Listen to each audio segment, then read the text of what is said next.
A top North Korean official reportedly on his way to the United States right now. This is sort of upending probably 30, 40 years of diplomatic tradition between the U.S. And North Korea, which I think is a great thing. Israel defending its people from dozens of mortars fired from the Gaza Strip. All of it a response to this. I can show you shrapnel from the mortar that hit here at this kindergarten. Congressman Adam Schiff, he said that Republicans, anyone who supports this president, he called them bums. And then his colleague doubled down on that. You're actually worse than bums if you're not willing to stand up to a president. The freed American prisoner held in Venezuela for 2 years is back home in Utah. Josh Holt getting a hero's welcome. Our whole country pledges to you, we will never forget our heroes.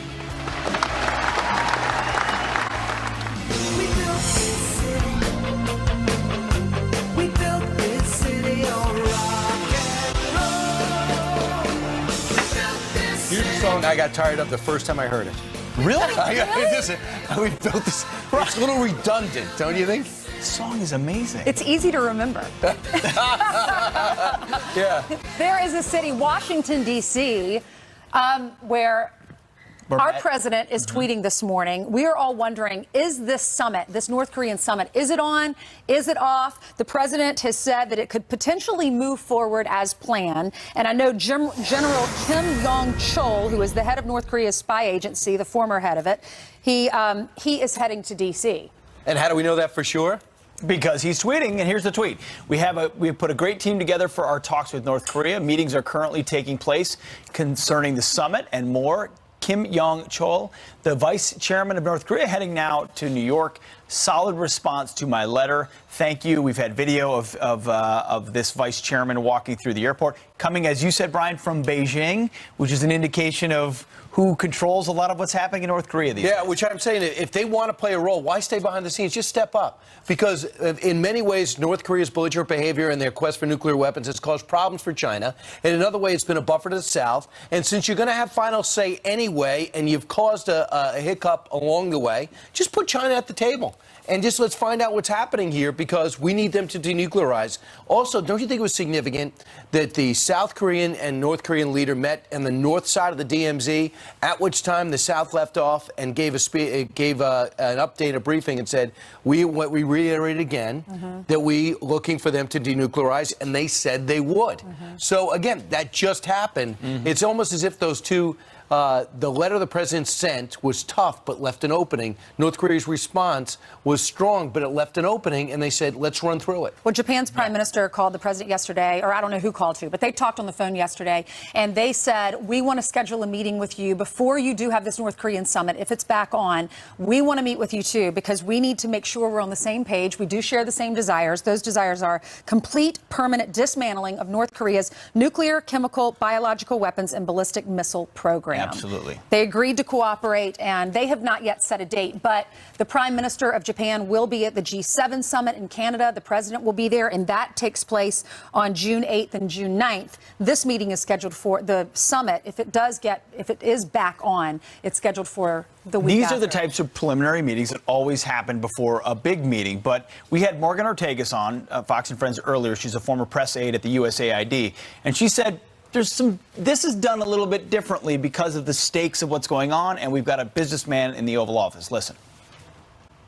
When you are a part of these diplomatic negotiations, typically everything is incredibly scripted ahead of time. All of the statements are scripted. And I think all of us who have observed President Trump over the last year and a half know that that's not his style. He wants to be in the room. He wants to be negotiating. And I think given his history, he thinks he can get to the best deal. That probably unnerves the people who are on the other side of the table, because this is sort of upending probably 30, 40 years of diplomatic tradition between the U.S. And North Korea, which I think is a great thing. I think this goes to show, too, the change to the president's team has made him more comfortable. I think when you have John Bolton there, he's got the hard line, and you have Vice President also took a very hard line. You have Larry Kudlow working on the financial aspects of this. China. And then you have the Secretary of State, Mike Pompeo, who has given new power to the State Department. By the way, Mike Pompeo says, one more time, I will meet with Kim Jong-un before the summit. Well, who's Mike Pompeo? Whether you love him or not, the president does. Sure. So that gives the State Department and diplomacy more of a seat at the table and more power at that table than ever before. And I just think together this team seems pretty strong. When you see that North Korean general walking through the airport on his way to New York, on his way to the United States, it sends a message, a strong message. We really want this meeting. We're coming over to negotiate. The ball, it seems to be, is in our court, and the president's going to make the ultimate decision. And when you talk about that team, Brian, you can't underestimate how important that. Well, it starts at the top, but the team says we will do anything necessary to take away your nukes. Better be time to come to the table. Well, and that's the calculus that brings a guy like Kim Jong-un to the table. Well, you heard what Lindsey Graham said over the weekend after speaking to the president. He said, this is going to get solved in my first term one way or another. And the message is one way or another, it's not going to just be sanctions. This is going to bring this to a head. Yeah. We're going to talk to Kellyanne Conway about it. She's the counselor to the president. She'll be on our show at 7:30. That's right. Well, yesterday, as a lot of you did, we spent the day honoring those who gave everything. It was Memorial Day. You were grilling, but hopefully you were spending some time remembering those that gave you that opportunity. Well, President Trump was there with you, had a ceremony at Arlington National Cemetery. He has a great message for our heroes and for the fallen. Listen to what the president said yesterday. While the rest of us sleep, while we go about our lives, through every minute, through every day, through freezing cold, scorching heat, and raging storms, they stand watch. Here they remained faithful at their post, eternal on guard. They never moved. The sentinel always stands because America never forgets. It's our heroes. To every parent who weeps for a child, to every child who mourns for a parent, and to every husband or wife whose heart has been torn in two, today we ask God to comfort your pain, to ease your sorrow, and to wipe away your tears. Well, then he went on to talk about a personal story, which is always very effective when presidents do that, especially one they directly experienced last year. It was when Christian Jacobs, he's 7 years old, never got a chance to really know his dad, but dressed in a Marine uniform at Arlington, walked up to the president and said to him, "Would you like to meet my dad, see where my dad is?" And they walked together to the headstone. And he says, "I'm never going to forget them." He talked about that yesterday. Now, Christian's 8. His mom and Christian will be joining us in 15 minutes. Wow. So sweet. The little boy was only 8 months old. There's a picture of him with his mom when his father died. And his mom said, Christian has cried, wanting to know why his daddy can't come down from heaven because he needs him. When you see the face of the sacrifice, it means that much more. An amazing example, for sure. All right, we just wanted to give you the latest. As you know, simmering underneath from day one of the president, when he was president-elect, has been the Russian investigation of the Mueller probe. And the president, for over the last 4 months, has taken a different tact. He's going after it, saying this thing's got to stop. It's hurting everything I do, and it's certainly a huge distraction. Financially, it's destroying a lot of the people that support me. He just tweeted this out. The 13 angry Democrats, plus people who worked 8 years for Obama, worked on the rigged Russia witch hunt, will be meddling with the midterm elections, especially now the Republicans, stay tough, are taking the lead in the polls. There was no collusion except by the Democrats. And his referral, of course, is the fact that the DNC and Hillary Clinton campaign paid for the steal to get information on any Trump dealings in Russia, which gave us the dossier. But as we talked about, I mean, who Bob Mueller has hired has undercut his credibility. All these high-level Democratic lawyers to go after this president in a way that looks like it's partisan, whether it is or not, has been effective to muddy the waters and show that this is something they're trying to prove an end state without the evidence to begin with. And where it'll go, nobody knows. But it never ends. Well, when you think about the dossier, it wasn't verified. How did they get the FISA warrant for all of this? It makes the Democrats, their narrative was this president colluded.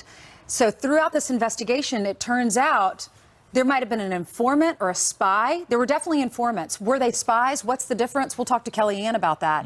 Was there someone embedded in the Trump campaign, or were they people that just came up to, some of the people on the campaign trail at the bar and tried to ask him questions. Right. We're going to talk that with Andy McCarthy. He's got a column in the National Review today. He's going to be joining us in about 10 minutes to talk about the spy oops informant and the role that he might have played. Meanwhile, at 9 minutes after the hour, Jillian Mealy's got the other breaking news. That's right. Good morning. Good Tuesday morning to you at home as well. Let's get you caught up on this Fox News alert. A desperate search intensifying for a National Guardsman swept away in a flash flood. Edison Herman's last seen trying to help a woman when he fell into the water in Ellicott City, Maryland. And down south, subtropical depression Alberto turning deadly after making landfall. 2 journalists killed when a tree fell on their SUV in North Carolina. The storm is now moving north. To another alert, and a live look in Belgium, where 2 police officers are shot dead. A gunman killing the cops and a bystander before taking a cleaning woman hostage inside a school near the German border. That suspect shot dead by police. A person claiming to be a witness posting this video of gunshots on social media.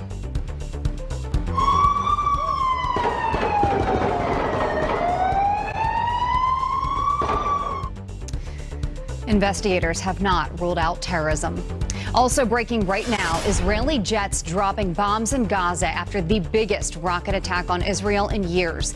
The retaliation coming hours after Palestinian militants fired dozens of mortars from the Gaza Strip, one striking near a kindergarten building right before school started. There are no reported injuries. This just the latest clash on the Israel-Gaza border. Former President George H.W. Bush couldn't make it to a Memorial Day parade, so he honored our heroes on Twitter instead. Bush writing, quote, "Very much regret missing the Memorial Day parade today in Kennebunkport, and I'm forever grateful not only to those patriots who made the ultimate sacrifice for our nation, but also the Gold Star families whose heritage is imbued with their honor and heroism." The 93-year-old is hospitalized for low blood pressure and fatigue. Let's look at your headlines, and you know he had to be devastated to miss that parade. Oh, I know.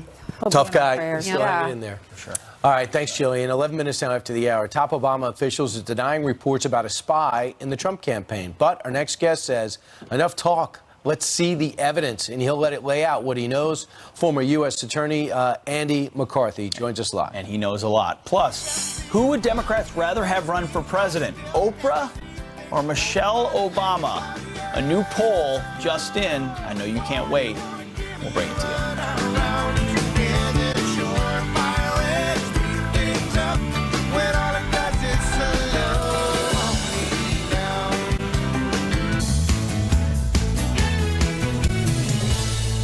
All right, President Trump up and tweeting today about the reports the FBI put a spy in his campaign, or a so-called informant. Let's get right to former Assistant U.S. Attorney for the Southern District of New York, Andy McCarthy, who wrote about that in today's National Review. Andy, I was able to read it, get through it. It attacks this right away. An informant looking into the Trump campaign in order to find out what the Russians are up to. Is that a problem, and is it different from being a spy? I don't see it being different from being a spy, Brian. When I was a prosecutor, when the informants worked for the government, when I spoke to the jury, I called them the informant. And when the defense lawyers talked to the jury, they called them the spy. And everybody knew exactly who everybody was talking about and why they described them the way they described them. To me, all this talk about the nomenclature is beside the point. The question is, did they have a legitimate basis to be using informants, to be using the government's awesome counterintelligence powers, including FISA surveillance, under circumstances where we have a norm in this country against political spying, particularly in connection with elections? Andy, and what do you conclude? Did they have enough to do something like this, which you say is common? And we'll talk about the types of people that end up becoming informants. They're not necessarily great people. They're usually compromised. But from what you see, was there a reason to put him into this camp in March? No, on the basis of what we know now, Brian, no. But of course, what we've been asking for is disclosure of why they did it. On the basis of what we now know, what they put out is that they may have had some reasonable suspicions about Russia's sympathies on behalf of a handful of people and some of the things that Donald Trump had to say during the campaign. But it's woefully short of the kind of egregious misconduct that they had to reasonably suspect before you violate the norm of political spying against our elections. And that's why we've asked again and again, what was your basis for doing this? And what would be the reason not to tell people with top security clearances the reason? It would quiet down many people who have questions like you and like the president. Yeah, well, the obvious reason is that they didn't have an adequate basis to do it. And that's fortified, that suspicion is fortified by the fact that every time they tell us they can't tell us something, they claim it's because of national security. And then when the pressure gets ratcheted up and that stuff gets unredacted, we find out it's got nothing to do with national security. It's that they're embarrassed by what they've done. So, Andy, as we try to find out what this guy was up to, who would have to sign off on that to put him into the campaign, or to find out what's going on in the campaign? Just go up to Carter Page, to Sam Clovis, and of course Papadopoulos. Who would have to say, well, go ahead? Yeah, ordinarily, to use an informant, whether it's on the criminal investigation side or on the national security investigation side, there's a pretty low bar. It's a much less difficult thing to do within the government than, say, try to get a FISA warrant, where you have a rigorous chain of command and you actually have to swear out a warrant before a federal judge.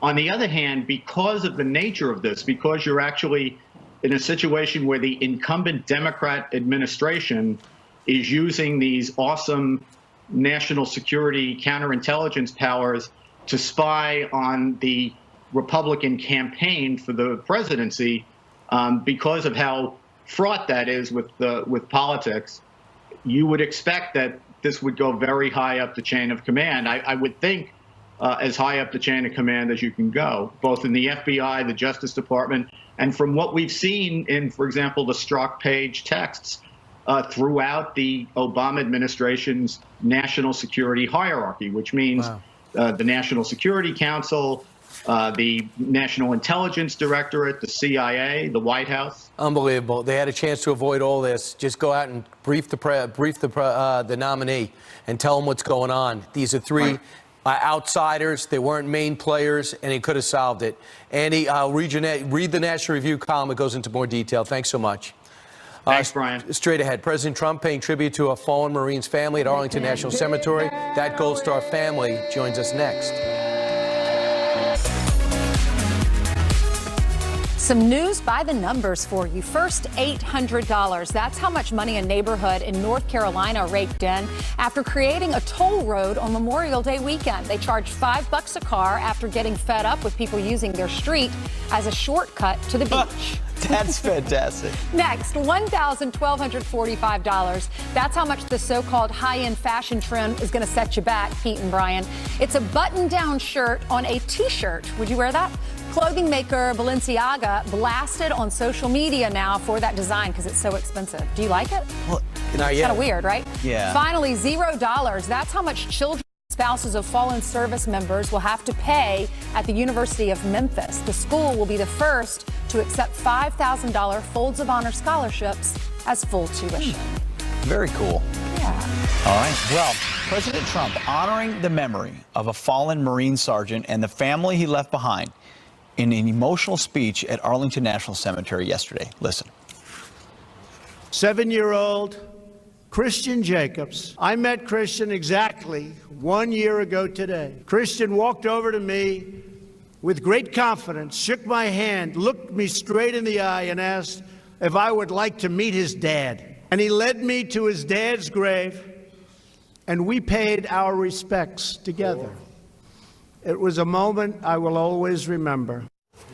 Wow. That family, Gold Star wife and Marine Sergeant Christopher Jacobs, Brittany Jacobs, and their 7-year-old that the president calls his buddy, Christian, join us right now. Good morning. Welcome. Morning. Good morning. Hi. Hi. What was that day like for you guys? Christian, we'll start with you. What was it like when the president called you his buddy and acknowledged that he met you last year and told us the story? Good. Summed it up. Brittany, I understand that you were so proud of him because Christian was paying so great attention to the entire ceremony. And for a 7-year-old, that's not easy. What was it like sitting next to him and hearing all the references from the president like that? It was super special, and it's going to be something to look back with Christian, and he is just going to be so proud when he gets older and he fully understands it all. That's right. It was awesome. It was amazing. Christian, I got to tell you, I have a 7-year-old, and I took him to a Memorial Day ceremony yesterday, and he was a total squirrel. He didn't listen. He didn't want to stand still. What have your mom taught you to have so much respect and appreciation for this country and your father?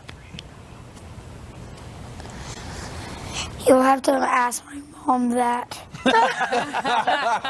Okay, Mom, what's in the secret sauce? Because you've raised, obviously, an impressive little boy here. I mean, honestly, Christian, he's a very friendly person, and he's very proud of his dad, and he gets really excited to go to Arlington. So, I mean, he's a normal 7-year-old. He's full of himself, but, I mean, what do you expect? He's enjoying it, and we're just having fun in the process. Brittany, what was Christopher like? And do you see signs in Christian? Do you see your husband? Do they look alike? Do they act alike? Yes, he is a spitting image, right? Mm-hmm. He's a spitting image of his daddy. He looks just like his daddy. I'd say he's headstrong, but he got that from both of us. Hey, Christian, I was going to give this a try. Could you just describe for us, because we weren't there, what made you go up to the president and what you said to him to get him to come over to see your dad? My mom told me to do that. and you listened. And Christian, here's the thing. We didn't know he was going to be there. Christian, a lot of people would be too intimidated. They'd be too scared to go up to the president. What was it like when you saw him, and what did he say to you? That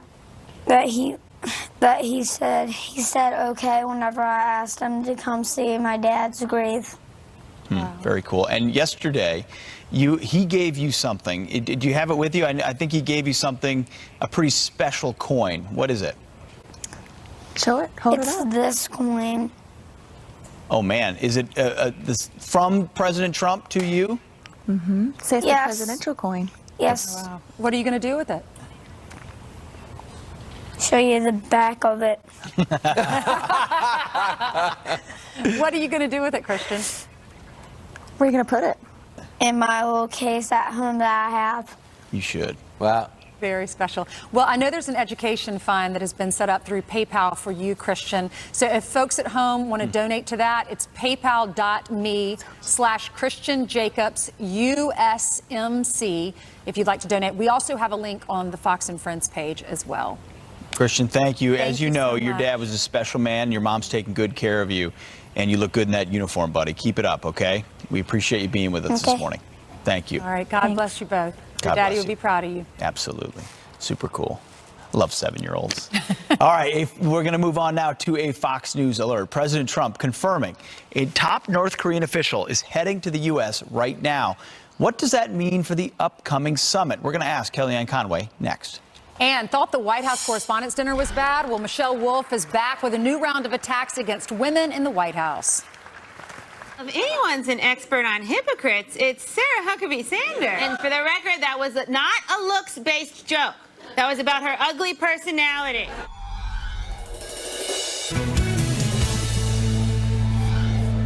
All right, we got a brand new tweet from the President of the United States as we get set to bring in Kellyanne Conway. Here we go. Sorry, I've got to start focusing my energy on North Korean nuclear, bad trade deals, VA choice, the economy, rebuilding the military, and so much more, and not on the rigged Russia witch hunt that should be investigating Clinton, Russia, FBI, Justice, Obama, Comey, and Lynch, etc. Okay, no reason to be sorry. That's what the president's going to focus on. And that's why he's got that legal team to go focus on that. All right, let's bring in Kellyanne Conway, counselor to the president, President Trump. What do you make of that latest tweet, Kellyanne? I could not agree more. One of my favorite tweets because this is exactly what we're saying every single day here. Look at what just happened last week while basically everybody was focusing on the nonsense. The VA choice legislation, $5.2 billion to make sure that care for our veterans is not interrupted. This has been a big problem for so many of them, and they can access private care, and there will be reimbursement for that if they can't find quality, timely care through the VA, which most say they can. The right to try legislation passed. Dodd-Frank, what is that? That helps consumers make more independent choices for themselves in the marketplace. That was an overreaction of overregulation after 9/11. And I have to say, this president focusing on, he's getting Josh Holt back. The second time in 17 days we've had Americans brought back here and reunited with their families. The economy could not be better. All-time low unemployment numbers among African Americans, Hispanics, an 18-year low among women, and the economy just continues to grow. The tax cuts are in place. The regulation is lower. And this president on the brink again of bringing conversation and coordination between North Korea and South Korea. For the first time in 18 years, a North Korean official will be coming to America on the way to New York. Kellyanne. So much is happening that has nothing to do with this phony baloney talking about the 2016 election. May I say one thing? Every time people talk about this phony Russia collusion, the word collusion doesn't even have legal significance. Every time it's written by responsible people, every time they talk about this, they are talking about the 2016 election.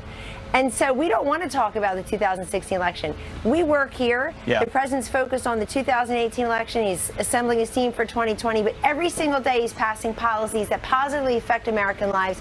I'll talk about that all day long. You're right. I mean, the amount of time spent on relitigating the 2016 election is incredible. But moving forward to the things being accomplished, just back to North Korea briefly, we got a tweet this morning from the president saying the vice chairman of North Korea is heading to New York.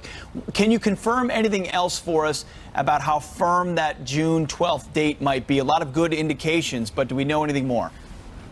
What I'll tell you is what the president has always said and made very clear in his incredible letter last week, which I thought covered the waterfront of how we got here, what was not going to happen and what could happen. And they acted immediately, I believe, according to that letter, in a very positive fashion. The president sent over 2 delegations, one for logistics and one for more diplomatic purposes, that are on the ground making the logistic preparations for June 12th. But as the president has said, it doesn't happen June 12th, it could happen thereafter. What he's been able to do in such a compressed short amount of time is nothing short of historic and remarkable.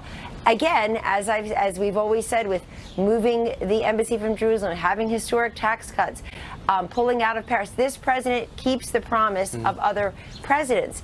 Now, this president, in that letter last week, I thought really got some kinetic energy going. Folks all of a sudden said, wow, this may actually not happen, and if we want it to happen, then we're going to start moving. And ever since then, practically, North Korea, South Korea, and the United States have been making very positive moves. But let's see what happens, as the president says. If he's satisfied, it will go forward. The other thing I wanted to mention to you is just, while we're still in the 2016 election, Hillary Clinton, or that person who lost the election and never should have, she had said, I'm going to put the coal mining out of business. Coal miners will be out of business. And she went, that usual scowl. Guess what? President Trump has presided over 84,000 new jobs for loggers and miners. And I want to look every single one of them in the eye today and their family and say, good for you. Go ply your trade. Go work in this country doing your craft. 84,000 jobs. That's in addition to the over 300 and some thousand construction jobs, 300 and some thousand manufacturing jobs. Not only did coal mining and logging and industries like that not go out of business, but they're on the rise under this president's leadership. Kellyanne, you mentioned Josh Holt. Just for folks at home, if they're not familiar with his story, he's the guy that was seen with the flag draped around him, his grandmother hugging him. He was down in Caracas. He went down there. There's the picture of him coming home. He was a Mormon missionary. He traveled to Caracas in June of 2016 to marry a Mormon that he met online while he was looking to improve his Spanish. They were both arrested and charged with bogus charges of stockpiling weapons. How did the president intervene to get him back home safely? Well, you saw it take place in front of America in the Oval Office on Saturday night, and it was just so wonderful to see that for the Holt family, for the legislators from Utah who never gave up, who Senator Hatch, this story, Senator Corker, Hatch, Senator Lee, Senator Corker in the Foreign Relations Committee, Congresswoman Mia Love, who teared up when they were talking about Josh's family. And this is what happens under the president's leadership: the vigilance, the patience, the intervention. And I think it's such a fitting start to what was just an incredible celebration over Memorial Day. The veterans now, the military got a pay raise for the first time in how long? $700 billion plus in the latest budget for them, in addition to a pay raise. And then you see Americans coming home. It's just such great patriotism and cohesiveness. Yeah, the 17th American brought home under his presidency from a ridiculous trumped-up charges situation. Now, on the political front, some Democrats are lashing out at other Republicans for not coming down on the President of the United States. First, Adam Schiff, who I know you look up to, and then Representative Eric Swalwell doubled down. Listen. At the end of the day, there's only one remedy for that, and that is you need to throw the bums out. As long as there's a majority in Congress that is willing to do this president's will, and as long as we have a deeply unethical president, there's only one remedy. Well, I think Ranking Member Schiff's point is that if they are not willing to be open to having their minds changed about holding the president accountable, then their seats are going to have to be changed. You're actually worse than bums if you're not willing to stand up to a president. I think people are pretty fed up, and they want to see people to start to stand up to the president. Throw them out if they don't stand up to the President of the United States. Do you agree with that? This is the flailing that happens when you're an entire political party that seems to have no message for America, no positive message. They voted to shut down the government. They voted against the taxes. They voted against 21, many of them have voted against the 21 U.S. Circuit judges that have now been seated since President Trump became president. 1/8 of the circuit courts are Trump appointees. These are the folks who have nothing positive to say. They've been holding up a stop sign. They live on TV, especially Schiff, and you know it. And so this guy leaves the House every morning with his earpiece and his congressional button, and he does a lot more with the earpiece. Throwing the button, first of all, I'm not even going to dignify with the White House behind me, people using these slurs against their political opponents. They should be coming together on things like funding the military, on battling the opioid crisis, on making sure our veterans have that $5.2 billion to be sure that the care is not interrupted. But look at what so many Democrats and so many in the media, including a high-ranking Democratic former official here at the White House under President Obama, who's constantly attacking everybody on social media who works here. Look at what they did this weekend. They saw these pictures of two migrant, I suppose, children in cages, and because one of them tweeted it must be true, so they just retweet, and they have this shock and all reaction. And what was it? Those are pictures from 2014 when President Trump was a successful businessman in New York, when somebody else occupied the White House here. And all of a sudden they started deleting those tweets because it didn't fit their narrative about this president and the border. And that means to me that they didn't really care about the story about the migrant children. It didn't fit the political narrative. And you see that now with Schiff and Swalwell. It's the same thing. Just attack, divert, and deflect. They've got nothing positive to say. All those anchors should be asking them a simple question. Why do you come on TV almost every single day and talk about this Russian investigation, this phony collusion witch hunt? You don't talk about how the dossier was paid for. Dossier, by the way, let's review, a fancy French word for a load of junk and bunk. You come on here, they bark, they snark, all of them about this president, and you know what? He will not be diverted and discouraged from doing things on behalf of the American people. We're more secure, we're more prosperous because of him. Yeah, we've seen that this morning. He's certainly not deterred. One quick reaction from you. Michelle Wolf, we saw her at the White House Correspondents' Dinner slandering Sarah Huckabee Sanders. Well, she's back at it, and she has a new show where she doubles down on that, saying, I'm not attacking her, I'm attacking her personality. She says she has an ugly personality. Yes. Meaning Sarah Huckabee Sanders. Not even worth, I hardly saw that, but all I can talk about is Sarah. I love working with her every single day here at the White House. She does a wonderful job representing the president and speaking to America on what is a very fast-moving agenda here. The sheer velocity and volume that goes on in this White House of things that the president wants to work on. We just reviewed them this morning. So I hate to dignify it. I would just say, generally speaking, not about that woman, but generally speaking, I'm old enough to remember when comedians were funny. All right, Kellyanne, thanks so much for being with us. Have a good one. Thank you. More Fox and Friends coming up. Good morning. Welcome back. We have some quick headlines and a live look at Santa Fe High School in Texas as students return for the first time since 10 people were killed. They will gather for an assembly this morning to honor the victims. And in Indiana, emotional students honoring their hero teacher at a baseball game. Jason Seaman was shot 3 times as he tackled a gunman at a middle school last week.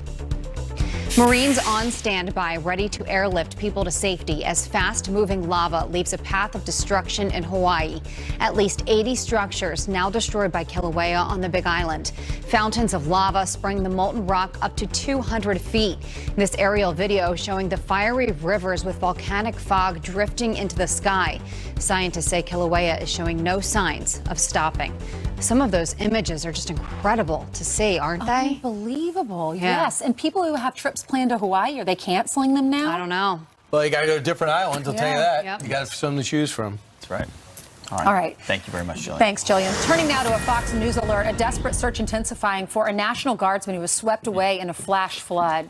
All right, Edison Hermond was last seen trying to save a woman when he disappeared. Tough stuff. Garrett Tenney is live in Ellicott City, Maryland with the latest. Garrett, what do you have? Well, good morning, y'all. Officials tell us this is still very much a search and rescue operation, and they have not given up hope that they will be able to find Edison Hermond. He was just down the road here on Sunday when these flash floods hit. And this flooding, it turned the main street into a river, carrying cars and anything in its path. Now, at the time, the 39-year-old National Guard member was holding the door of a restaurant closed to keep the water out. But when a woman came and asked for help to find her missing cat, he left. And witnesses say not long after they saw him go underwater. Officials are describing this as a once-in-a-thousand-year flood, but tragically, it is the second such flood to hit this town in the last 2 years. One woman described it as the deja vu of the worst kind. I was in complete shock, and I didn't believe it was really happening. And until the building started collapsing and cars were coming down the street, I honestly didn't believe that it was happening again. And today, business owners will be able to come back to get their first look at what's left after this flooding. And we've already heard from several business owners who have said they do plan to rebuild again. Others have said they are not sure they can go through this experience again. Back to y'all. I totally understand that. Yeah, we do. It's home. It's a tough decision. Thanks, Garrett. Appreciate it. Garrett. All right, meanwhile, many on the left trying to slam President Trump using these photos of immigration detention centers. Kids on the ground face forward. The problem? The pictures are from 2014. President Obama was president. Where was the outrage then? Why do we have it now?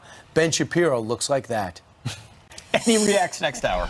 And the left can't stand President Trump's use of Twitter, especially this morning, as always. But our next guest says it's only making the president stronger. When somebody says something about me, I'm able to go bing, bing, bing, and I take care of it. The other way, I'd never be able to get the... Welcome back. Well, President Trump's use of Twitter under constant attack by the so-called mainstream media. But our next guest says thanks to social media, Trump is driving the narrative rather than them. Here to discuss, radio talk show host and Fox News contributor Tammy Bruce. Tammy, he takes them on every day. What gives him the ability to do that? Look, this is what's fascinating with this point in time. It's a perfect storm of an America that's ready to change, a populace that has lost trust in the media. A man comes forward who is loathed by the establishment, but he's able to talk to the American people in a way that no other person, let alone president's, been able to do before.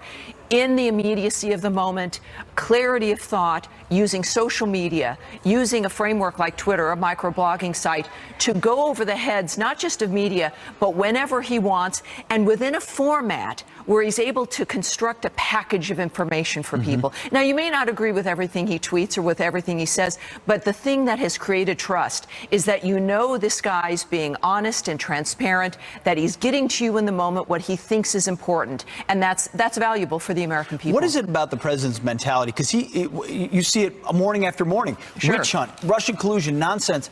A lot of us will tweet something one time and be on the record. He says, I'll talk about it every single day. Well, he's on a mission. Clearly, he's got the biggest job in human history that only 44 people before him have ever had. He knows that he's got to get his work done. He's a businessman. He's focused on what he needs to achieve, but he also knows that who's against him. He's a man who is a marketer, but understands as a result what his product is, what he needs to accomplish, who his audience is. And he learned about the audience. It was more than just another customer, if you will. I think during the campaign, he learned to love the American people. Yeah. He learned more about us. And the great thing about what's happening here is that he not only, I mean, all of us use Twitter, most of us do. We don't have the impact that he has, even before he became president. Yeah. He understands the message. He understands what he wants to communicate and what his mission is. And that's a mission, fortunately, that the American people support. But he's also able to go over the framework of the group that wants to stop him, which is effectively the establishment and the media. And this has also changed for them. They've controlled the conversation for generations, since the beginning of the country. Now the American people are back to controlling the conversation, and they're listening to him. And they have to report on what he tweets, and they hate it. They do, and it's because he matters. Yes. And this is a president who will not be overcome by the negative of what they choose. He sets this conversation. That's a great important. point. Tammy Bruce, thank you for your time. Thank Appreciate you. it. All right, well, Democrats have been slamming the Republicans' tax bill nonstop, but now they're trying to cash in on it. Charles Payne here to call out the hypocrisy next hour. Plus, that one right there, this American flag is flying high in a town called Independence. Council tried to take it down, but one veteran is using his own money to keep it flying. That proud American joins us live. Stick around.